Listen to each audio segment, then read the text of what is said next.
की आणि राजू शेट्टी यांची, तर शरद पवार असं म्हणाले की मी त्या आघाडीमुळे मी घाबरलोय, तर त्याला प्रत्युत्तर असं दिलं संभाजी राजांनी की कोणी इतर कोणी टिंगल केली असते तर ते खपून घेतले नसते. काय सांगा?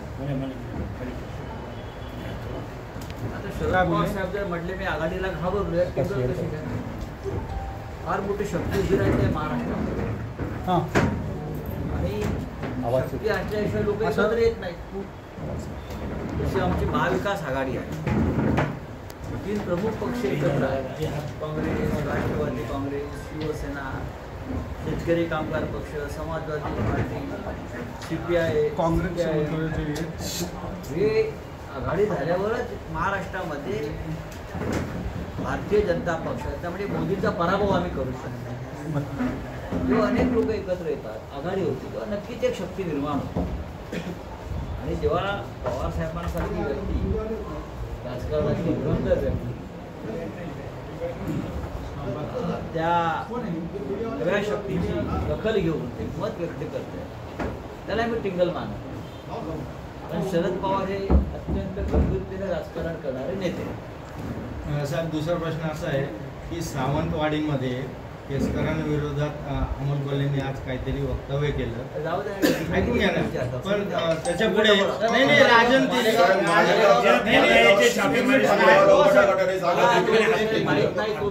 राजन तेली ठाकरे गटामध्ये येण्यास उत्सुकता आहे, काय सांगाल? असं कोणी सांगितलं? चर्चा चालू आहे अशी. मालेगांवचा दौरा सुरू झाला है सर, आप आज मालेगांव आए हैं, क्या आयोजन था मालेगांव आने का और आगे का क्या आपका ये रहेगा पार्टी मजबूत करने के लिए?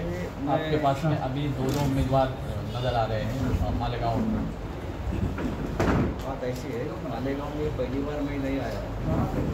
मालेगांव में हमारे पार्टी के उपनेता अद्वैत यानी आबा हिरे चुनाव लड़ने वाले हैं. मैं कल धुलिया में था, अभी जलगांव जाऊंगा, नासिक में था. पूरे उत्तर महाराष्ट्र एक ऐसी जगह है कि जहाँ ज़्यादा से ज़्यादा उम्मीदवार महाविकास आघाड़ी पर चुन के आने में हमें तकलीफ नहीं दी. पूरा जो माहौल है उत्तर महाराष्ट्र, वो महाविकास आघाड़ी के साथ दिखता है. उसमें मालेगांव मालेगांव के आमदार जो है वो हमारे आबा हिरे होंगे. आप देखिए, शिवसेना के आमदार होंगे, महाविकास आघाड़ी के आमदार होंगे. तो अगर हम यहाँ चुनाव होते हैं करने वाले, हम यहाँ हमारा आना जाना रहेगा और बाद में तो उनको ही देखना है सब यहाँ. म्हणजे विषय संपला का? सर, अभी जो हालात महाराष्ट्र में और पूरे मुल्क में बनाए गए, जानबूझ के दंगा हो जाए, हुजूर सल्लल्लाहु अलैहि वसल्लम के नाम को ये करना. देखिए, दंगा देश भर में दंगे करना, जहाँ चुनाव है उससे पहले दंगे करना, यही एक कुछ लोगों की एक स्ट्रैटेजी रही. हम लोग मानते हैं कि इस देश में डेमोक्रेसी है, लोग आपको चुनकर देते हैं 5 साल के लिए.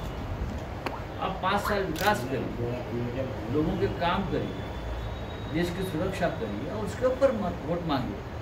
लेकिन 10 साल का अनुभव ये है कि सब हिंदू मुसलमान करना, जात और धर्म के आधार पर दंगे करना, और बाद में ये खतरे में, वो खतरे में, वो खतरे में, हिंदू खतरे में.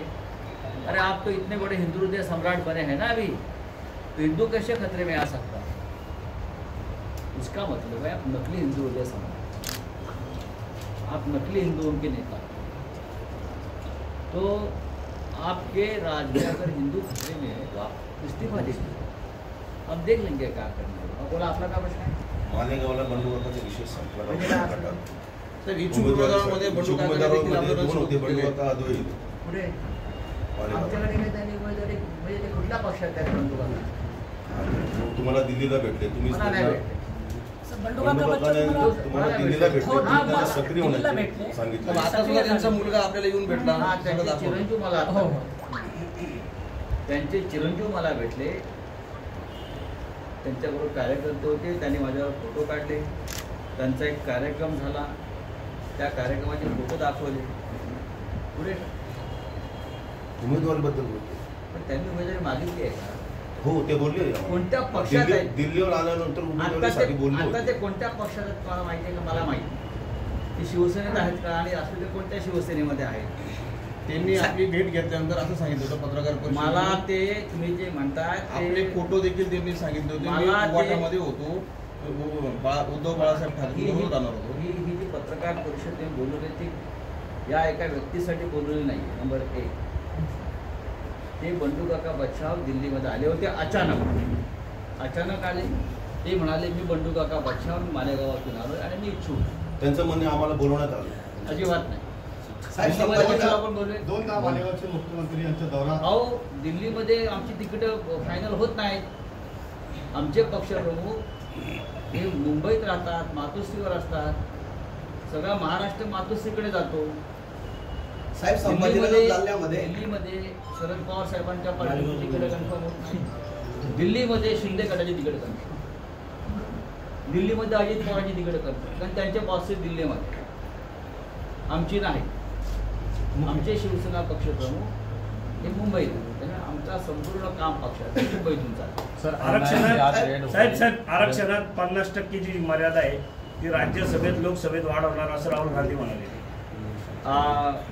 जर हा आरक्षणाचा मुद्दा संपवायचा असेल महाराष्ट्रात, तर तामिळनाडूचा जो फॉर्म्युला आहे किंवा तामिळनाडूचं जे पॅकेज आहे 50%च्या वर त्याने आरक्षण दिलेलं आहे आणि ते टिकलेलं आहे. आणि त्यासाठी या राज्याचे मुख्यमंत्री जे खोटं बोलत आहेत रोज, या राज्याचे 2 उपमुख्यमंत्री रोज खोटं बोलत आहेत आणि सगळ्यांना हळद लावत सुटलेले आहेत. हां, तुलाही देतो, तुलाही देतो, तुलाही देतो. त्यांच्या हातात काही नाही. हा विषय नरेंद्र मोदींच्याच हातामध्ये आहे, केंद्र सरकारच्या हातामध्ये आहे, पार्लमेंटच्या हातात.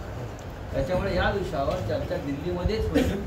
आणि आम्ही सगळ्या भूमिकेच्या जे राहुल गांधींनी सांगितलं, जे बाबा माननीय शरद पवार साहेबांनी सांगितलं की आरक्षणाची मर्यादा वाढवून हा विषय संपवायचा. शिवरायांची जी विचारधारा आहे तीच काँग्रेसची विचारधारा आहे असं राहुल गांधींनी म्हटलं.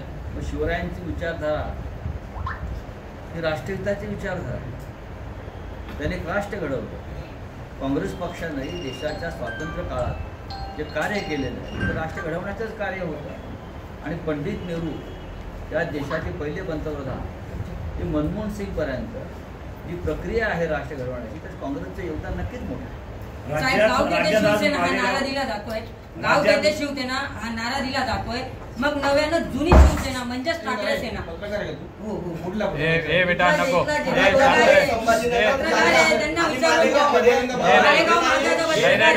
प्रश्न विचारतो सर, 2 मिनिटं थांबा. साहेब, नव्यानं शिवसेना हा नारा दिला जातोय. मग नव्यानं जुनी शिवसेना म्हणजेच ठाकरे सेना हे समीकरण ह्या विधानसभेत नेमकं कसं साध्य होणार आहे? शिवसेना जुनी नवी वगैरे हा जो प्रश्न आहे तो चुकीचा आहे. शिवसेना एकच बरं का. बाकी सगळी मोदींच्या झाडाला आलेली बाणगुळ आहेत. शिवसेना एकच बाळासाहेब ठाकरेंची, उद्धव ठाकरे यांच्या नेतृत्वाखाली आहे. जुनी शिवसेना, नवी शिवसेना, अमुक शिवसेना नाही. एकनाथ शिंदे आणि त्यांचा गट जो आहे फुटलेला, हा भारतीय जनता पक्षाच्या झाडाला आलेले बाणगुळ आहेत. तुम्ही आज जर त्यांचे मोदी येत आहेत त्यांचे होर्डिंग आणि पोस्टर पाहिले तर मोदी असे एवढे मोठे आणि बाळासाहेब एवढे त्या पोस्टरवर, त्या होर्डिंगवर. आणि बाळासाहेब आणि शिवसेनेच्या राष्ट्रीय पोस्टरवर कधीही दुसरा कोणाचाही फोटो नव्हता बाळासाहेबांचा, हे लक्षात घ्या. आज त्यांचे एक नवीन सेनापती आहेत, त्यांचे फोटो लागतात. अमित शहाचे फोटो लागतात, त्यांचे फोटो लागतात. ही शिवसेना नाही, ही मोदींची सेना आहे किंवा अमित शहाची सेना आहे. तर त्यांना तुम्ही शिवसेना म्हणणं हा महाराष्ट्रात आणि बाळासाहेब ठाकरेंचा अपमान आहे. साहेब, महाराष्ट्रात जालना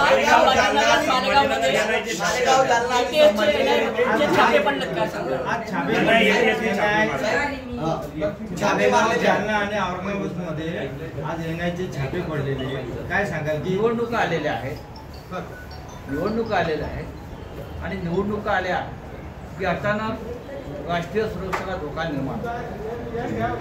निवडणुका आल्या आणि भारतीय जनता पक्षाला पराभवाची भीती अस्वस्थ करू लागली, त्यांची झोप उडाली पराभवाच्या भीतीनं, की असे छापे पडतात. असे अनेक प्रकरणे निर्माण केली जातात. तर मला माहीत नाही कुठे छापे पडले का. मग राष्ट्रीय सुरक्षेला धोका निर्माण होतो. तुम्ही काय करताय 10 वर्ष काय करताय काय. निवडणूक आल्या की किंवा स्वातंत्र्य दिनाचा दिवस आला, प्रजासत्ताक दिवस आला की अतिरेकी पकडले जातात. दिल्लीच्या रस्त्यावर 10 अतिरेकी पकडले जे घातपात करायला आले, त्याच दिवशी पकडतात. आता निवडणुका आल्या की मग काय छापे पडले, छापे टाकायचे आणि वातावरण बिघडून टाकायचं. हे आता याला लोक कंटाळलेले आहेत आणि त्याचा बंदोबस्त जनताच करेल. सुरक्षा से जुड़ा हुआ मुद्दा है, एनआईए के छापे, फंडिंग है, टेरर है, तो इसको यानी इलेक्शन से पहले किया जाता है, यानी वो लोग मजाक कर रहे हैं या फिर मैंने कहा कि जब चुनाव आता है और चुनाव में हारने का डर पैदा होता है तो अचानक राष्ट्रीय सुरक्षा का मुद्दा सामने आता है. हमने बार बार देखा, बाद में अचानक चुनाव के बाद मुद्दा गायब हो जाता है. क्या होता है, कहाँ जाते हैं ये छापे वाले, किसी को पता नहीं. वडील 70च्या पुढे गेल्यावर मुलाकडे जबाबदारी देतात. काही जण ऐकत नाहीत. एवढा हट्टीपणा कशासाठी असं अजित पवार म्हणतात. आजही माननीय शरद पवार साहेब बघा, हा घरातला मुलाचा आणि बापाचा प्रश्न नसून राज्याच्या देशाच्या नेतृत्वाचा प्रश्न. मग हे जे हा सल्ला आहे अजित पवारांनी मोदींना द्यावा. हा जो सल्ला आहे जे शरद पवार साहेबांना देत आहे तो त्यांनी 75 वर्षाच्या मोदींना द्यावा. मोदी पण थकलेले आहेत. मोदी थकले आहेत. मोदींना आता काही गोष्टी सुचत नाहीत, आठवत नाहीत. रोज ते खोटं बोलतायत. ते काल काय बोलले तर आज आठवत नाही, सांगत नाही. हा सल्ला अजित पवारांनी हा मोदींना दिला पाहिजे. मोदींचं वय सुद्धा 75 झालं. नरेंद्र मोदी म्हटले की ड्रग्सच्या पैशातून काँग्रेसचं सरकार आणायचंय. नरेंद्र मोदींनी आता महाराष्ट्रात सांगितलं की ड्रग्सच्या पैशातून महाराष्ट्रात काँग्रेस सरकारचं आणायचं. असं आहे की मोदींच्या गुजरातमध्ये मुंद्रा पोर्टवर जो अडाणीचा पोर्ट आहे तिथे गेल्या 5 वर्षामध्ये 38 लाख कोटीचं ड्रग्स पकडलेलं आहे. 38 लाख कोटीचं. हे ड्रग्स इराण, अफगाणिस्तान सारख्या देशातून इथे आलं. अजूनपर्यंत त्या पोर्ट्सवरती कारवाई झालेली नाही. महाराष्ट्रामध्ये जे राज्य आहे ते भारतीय जनता पक्षाचं राज्य आहे आणि ललित पाटील सारखे लोक जे पकडलेले आहेत त्यांचा सरळ संबंध शिंदे गटाच्या लोकांशी, भारतीय जनता पक्षाच्या लोकांशी आहे. काय कोणावर काय कारवाई केली.